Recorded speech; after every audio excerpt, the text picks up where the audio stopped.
Force వారు ఆ అబ్బాయిని కృష్ణలంక పోలీస్ స్టేషన్ తీసుకొచ్చిన రైట్ విజయ్ గారు ఒక్క నిమిషం. విజయ్ గారు మాట్లాడదాం. సుజాత గారు నమస్కారం.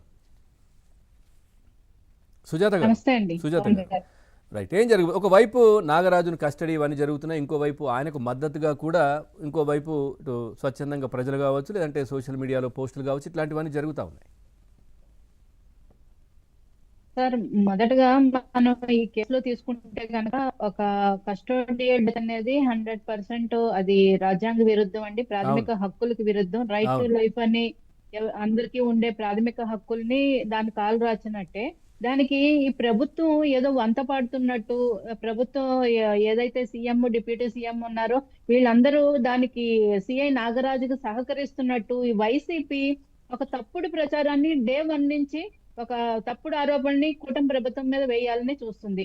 అంటే గోతికాడు నక్కల్లాగా ఏ చిన్న విషయం వచ్చినా కూడా కూటమి ప్రభుత్వాన్ని ఒక అలజడి సృష్టించాలని, ప్రజల్లో ఒక అన్రెస్ట్ సృష్టించాలని, ఒక కుల చిచ్చులు పెట్టాలని చెప్పి వైసీపీ నాయకులు వారి అధినాయకుడు మొదటి నుంచి ప్రయత్నం చేస్తూనే ఉన్నారు సార్. ఎందుకంటే వీళ్ళ చరిత్ర చూసుకుంటే కనుక 1976 నుంచి కూడా రాజశేఖర్ రెడ్డి గారిది కుల రాజకీయాల మీదే ఆయన రాజకీయ ఒక్కొక్క పునాది వేసుకుంటూ ఎదిగారు. ఒక పర్టికులర్ ఒక రెండు కులాల మధ్య గొడవలు పెట్టి ఆయన ఏదైతే రాజకీయంగా ఎదిగాడో, అలాగే ఉమ్మడి ఆంధ్రప్రదేశ్ ఉన్నప్పుడు ఆంధ్రప్రదేశ్లో ఎలా అల్లర్లు సృష్టించి తన సొంత పార్టీలో ముఖ్యమంత్రులు దింపాలని ప్రయత్నించాడు. ఈ చరిత్ర అందరికీ తెలుస్తారు. అదే విషయాన్ని తన కొడుకు కొనసాగిస్తూ ఈ రోజు ఏ విషయం చూసుకున్నా కూడా మనకి ఒక బాధితులు ఒక నిందితులు అంటాం సార్. ఇక్కడ వైసీపీ విషయంలో ఆ రెండు ఉండవండి. కేవలం కులం ప్రతి వాళ్ళకి కులం. ఇప్పుడు ఒక రౌడీ షీటర్ ఈ సాయికృష్ణ ఏదైతే ఉందో ఒక రౌడీ షీటర్ అని గత డిసెంబర్ లో వచ్చిన సాక్ష్య దినపత్రికలో రౌడీ షీటర్ సాయికృష్ణని వీళ్ళే రాశారు. ఈ రోజు అదే సాయికృష్ణ కాపు ఇప్పుడు నేరం చేసిన వాడి కులం ఏంటండి? అన్యాయం చేసిన కులం ఏంటి? అంతకు ముందు కూడా అబ్బాయి మీద 23 కేసులు ఉన్నాయంటున్నారు.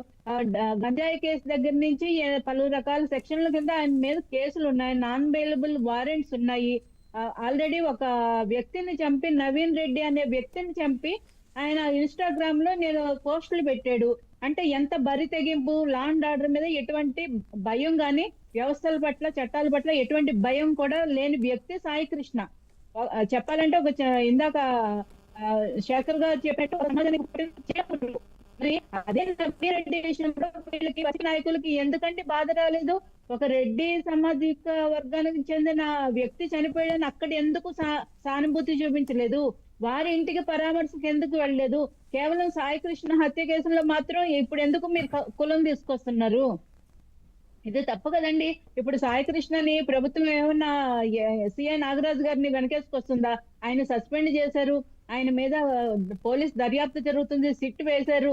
ఇప్పుడు కూడా మీరు ఇంకా కులం అని చెప్పి కొంతమంది కుల నాయకులు వచ్చి దీంట్లో కులాలు చిచ్చు పెట్టాలని చూడడం నిజంగా చాలా అసహ్యమైన పని సార్. ఇప్పుడు ప్రజలందరూ గమనిస్తుంటారు. అక్కడ సాయికృష్ణని అతని మీద ఎటువంటి కేసులు ఉన్నప్పటికీ కూడా లాకప్ డెత్ జరగడం అనేది అది చట్ట విరుద్ధం. దాని మీద దర్యాప్తు జరుగుతుంది. దర్యాప్తు జరుగుతుండగా కుల నాయకులందరికీ వెళ్లాల్సిన అవసరం ఏంటండి? అంటే ఒక ఇంట్లో ఒక బిడ్డ చనిపోయి ఆ తల్లి బాధపడుతుంటే అక్కడికి వెళ్ళి మీరు కుల రాజకీయాలు చేస్తారా? అదే కనబడుతుంది కదా మేడం. ఇప్పుడు వాళ్ళ అజెండానే అది కదా, కులాల మధ్య చిచ్చు పెట్టాలి, ప్రాంతాల మధ్య చిచ్చు పెట్టాలి. ఇప్పుడు ఎన్నో అనుకున్నారు, ఇంతకు ముందు అవన్నీ కాలేదు. ఇప్పుడు ఈ రూటును తీసుకున్నారు కదా వాళ్ళు, ఆ విధంగా చేస్తున్నారు కదా. ఇప్పుడు మీరు గట్టిగా తిప్పికొట్టాలి దీన్ని కూడా. అదే సార్, అంబటి రాంబాబు గారు ఒక రాజకీయ నాయకుడు అయ్యుండి, ఎక్స్ మినిస్టర్ అయ్యుండి కాపు టైగర్ అని పెట్టుకుంటాడు సార్. అంటే నువ్వు కాపులు ఒక్కళ్ళు ఓట్లేస్తేనే గెలిచావు అంబటి. ఎందుకు అంతకుముందు కాపు కులస్తుల గురించి కావచ్చు ఇవన్నీ కూడా వారే మాట్లాడారు, కొంచెం తక్కువ చేసి. అదే నీ కాపులు మందు తాగుతారన్నాడు, తిరుగుబోతులు అన్నాడు, తాగుబోతులు అన్నాడు. మరి ఈ రోజు సడన్ గా కాపు కులం మీద మీకు ప్రేమ వచ్చింది. కాపు టైగర్ అని బిరుదిచ్చుకున్నారు ఆయన. కాపు టైగర్ అని ఆయన బిరుదిచ్చుకుంటాడు, కాపుల్ని తిడతాడు. ఈ రోజు కాపు బిడ్డ చనిపోతే అక్కడ కులం ఎందుకు తీసుకొస్తున్నావు? సిగ్గుండాలి కదా రాంబాబు గారికి. కనీసం ఒక మనిషిగా చూడండి. ఇప్పుడు సాయికృష్ణ ప్లేస్ లో ఏ కులం వ్యక్తి ఉన్నా ఇలాగే స్పందిస్తుంది ప్రభుత్వం. ఇలాగే చర్యలు తీసుకుంటది. ఇప్పుడు మీరు కాపు కాబట్టి మీరు ఏదో అన్యాయం జరిగిపోయింది ఏంటి సార్ ఇది?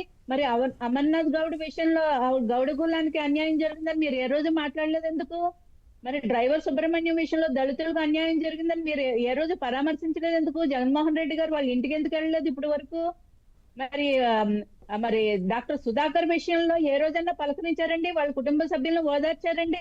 ఇప్పుడు లైన్ కడుతున్నారు కదా, సాయి కృష్ణ ఇంటికి లైన్ కడుతున్న నాయకులందరూ డాక్టర్ సుధాకర్ గారి ఇంటికి ఇదొకటి వాళ్ళు చేసింది ఏంటండి? ఇప్పుడు వాళ్ళు వచ్చి పరామర్శించింది అధికారం పోయిన తర్వాత ఎవరెవరి దగ్గరికి వెళ్ళారు చూసాం కదా. ఇప్పుడు గంజాయి మత్తులో వీరంగం సృష్టించిన 2 రౌడీ షీటర్లు, వాళ్ళ మీద ఫోక్సో కేసులు ఉన్నటువంటి వ్యక్తులు, వాళ్లను పోలీసులు కొంచెం అంటే అది తప్పైనప్పటికీ కూడా రోడ్డు పైన అట్లా వాళ్ళని కొట్టడం ఇట్లాంటివి జరిగారు. దానికి సంబంధించి వాళ్ళను పరామర్శించడానికి వెళ్ళారు. ఆ తర్వాత ఇంకొక అతనికి విగ్రహం ప్రతిష్ట విగ్రహం పెట్టారు కదా, ఆయన ఎవరు?